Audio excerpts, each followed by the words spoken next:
Le Gers, région du Bas-Armagnac. Les vignes arborent déjà les couleurs de l'automne, le temps a changé, les températures ont chuté.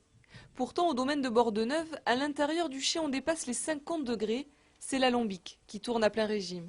Après les vendanges, une fois le raisin pressé et la fermentation effectuée, place à la distillation. Pendant près d'un mois, le vin va ainsi circuler dans l'alambic, sous le regard permanent du distillateur.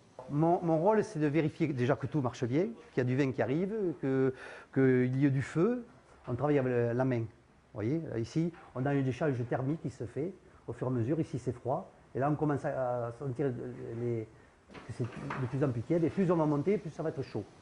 Une histoire d'amour entre le vin et le feu. Les vapeurs d'alcool de retour dans le vin sont imprégnées de parfums de prune, d'épices. Une fois la distillation terminée, l'Armagnac vieillira tranquillement dans des fûts de chêne pendant au moins 4 ans. La famille Gouache a remis en marche ce domaine de 18 hectares il y a plus de 35 ans. Un château où l'on produit exclusivement de l'Armagnac haut de gamme destiné à l'exportation. C'est un défi qu'on s'est donné, l'export. C'est un produit moins connu que le cognac et les importateurs souvent le découvrent avec beaucoup de plaisir et le considèrent en fait comme un produit nouveau. Alors que paradoxalement, c'est un produit qui a quand même plus de 700 ans. Les États-Unis, l'Angleterre, le Bélarus et aujourd'hui un nouvel Eldorado pour les producteurs d'Armagnac, la Chine. Le marché chinois pour l'Armagnac sera probablement le premier marché à l'exportation cette année 2011.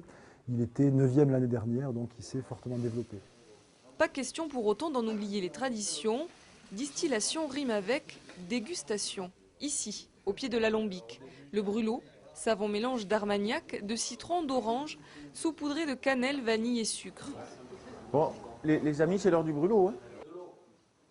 Un breuvage qui n'aura pas fait long feu.